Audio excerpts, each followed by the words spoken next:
Introdução. Sempre foi difícil educar adolescentes. Os adolescentes de hoje, porém, estão ingressando em um mundo diferente daquele de gerações anteriores, até mesmo de seus pais, que em sua maior parte fazem parte da geração X. É um mundo globalizado, com internet, televisão, via satélite e muito mais. A tecnologia moderna expõe nossos adolescentes ao que há de melhor e de pior em todas as culturas humanas. O ambiente cultural homogêneo desta ou daquela região não existe mais. As fronteiras étnicas mudaram. O pluralismo, a aceitação de muitas ideias e filosofias, sem considerar nenhuma delas superior à outra, tomou o lugar de crenças e padrões como tendência para o futuro. Nossos adolescentes vivem em um mundo muito mais diversificado, inclusive nas escolas. Enfrentam tremenda pressão para ser bem-sucedidos e entrar nas faculdades certas, que supostamente os prepararão para um emprego numa economia, que nas últimas décadas tem passado por mudanças vertiginosas. Eles não dormem o suficiente. Alguns sofrem bullying nas redes sociais ou correm o risco de ser vítimas de violência. Embora tenha havido melhoras em alguns aspectos da saúde social dos adolescentes, por exemplo, houve uma redução na gravidez de adolescentes desde seu ápice na década de 80. Surgiram outros problemas, como o narcisismo, a presença de telas de computadores e telefones em toda parte e as questões relacionadas à sexualidade. Apesar de todos os desafios e mudanças, em minha opinião, os pais de adolescentes nunca foram tão importantes. Hoje, mais do que nunca, os adolescentes precisam de seus pais. Todas as pesquisas indicam que os pais são os indivíduos que exercem influência mais relevante na vida de seus filhos. Outras pessoas ou outras coisas, as turmas, colegas, redes sociais, só entram em cena como referências quando os pais deixam de se envolver.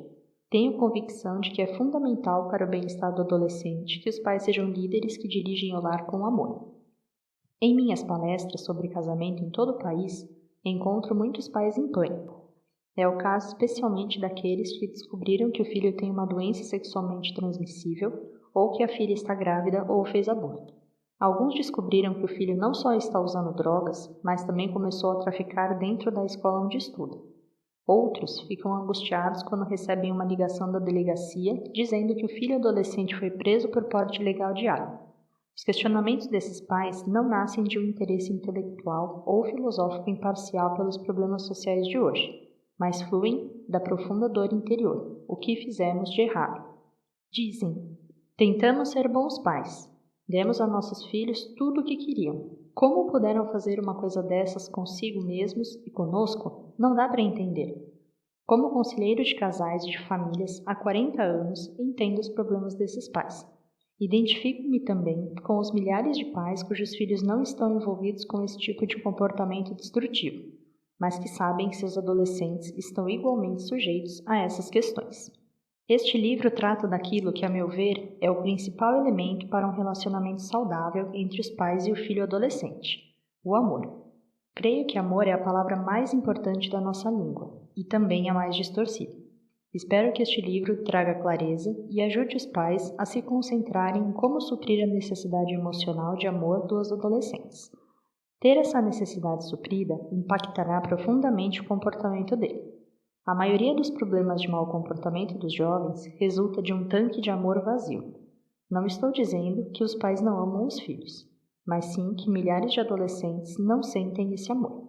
Para a maioria dos pais, não é uma questão de falta de sinceridade, mas de não saber como comunicar amor de modo eficaz no plano emocional. Muitas vezes, parte do problema é que os próprios pais não se sentem amados. O relacionamento conjugal passa por alguma crise e o amor não flui livremente entre pai e mãe. Foi essa necessidade de comunicar de modo eficaz o amor emocional que me motivou a escrever o livro que deu origem a esta série, As 5 Linguagens do Amor, como expressar um compromisso de amor a seu cônjuge. Essa obra, que vendeu mais de 12 milhões de exemplares, mudou o clima emocional de milhões de casamentos. Casais aprenderam a falar a principal linguagem do amor do cônjuge e com isso se tornaram comunicadores eficazes de amor emocional. Como autor, é gratificante ouvir os relatos de casais que tinham se distanciado, mas conseguiram renovar o amor emocional quando leram e aplicaram os princípios do livro As 5 Linguagens do Amor. Quando meu livro As 5 Linguagens do Amor das Crianças, escrito em coautoria com Ross Campbell, foi lançado, uma mãe comentou: Dr. Chapman, o livro sobre as 5 linguagens do amor das crianças ajudou muito quando meus filhos eram pequenos, mas agora tenho 2 adolescentes e não é a mesma coisa. Meu marido e eu tentamos fazer o que sempre fizemos quando eles eram crianças, mas os adolescentes são diferentes. Por favor, escreva um livro para nos ajudar a amar melhor nossos adolescentes. Essa mãe estava certa. Os adolescentes são diferentes e para amá-los precisamos de novas soluções. Eles passam por uma transição gigantesca e os pais desejam amá-los de modo eficaz, precisam mudar a maneira como expressam amor. Espero que a presente obra faça pelos pais de adolescentes o mesmo que o primeiro livro da série fez por milhões de casais e o que o segundo fez pelos pais de filhos pequenos. Se isso acontecer, serei plenamente recompensado pelo esforço que investi nesta obra. Meu maior objetivo era escrever para os pais, mas creio que avós e professores e todos os adultos que se importam com adolescentes poderão amá-los de modo mais eficaz após ler e pôr em prática os princípios aqui descritos. Os jovens precisam se sentir amados, não apenas pelos pais, mas também por outros adultos importantes na vida deles. Se você é avô, lembre-se de que os adolescentes precisam encarecidamente da sabedoria de adultos mais velhos e maduros. Demonstre amor e eles ouvirão suas palavras sábias. Neste livro, você encontrará em minha clínica de aconselhamento e se encontrará com muitos pais e adolescentes que me permitiram compartilhar essa jornada em busca de compreensão e amor. Claro que todos os nomes foram mudados para proteger a privacidade deles. Enquanto eu ler o diálogo franco desses pais e adolescentes, creio que descobrirá como os princípios das 5 linguagens do amor podem funcionar, de fato, na vida de seu adolescente e de sua família. Uma prévia do que veremos adiante. No capítulo 1, trataremos do mundo em que seu adolescente vive. Consideraremos as mudanças que ocorrem dentro dele e também no mundo em que está crescendo. No capítulo 2, descobriremos a importância do amor dos pais no desenvolvimento emocional, intelectual, social e espiritual do adolescente.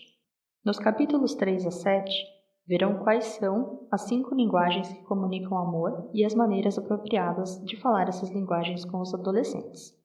O capítulo 8 apresentará sugestões para descobrir a principal linguagem do amor de seu adolescente, o modo mais eficaz de encher o tanque de amor dele. Por fim, trataremos das questões críticas de independência do adolescente, definição de limites apropriados, como lidar com a raiva e como ajudar seu adolescente a lidar com o fracasso, tudo visto através da lente do amor. Além disso, ofereceremos ajuda específica para famílias em que um dos pais está ausente, bem como para famílias mistas.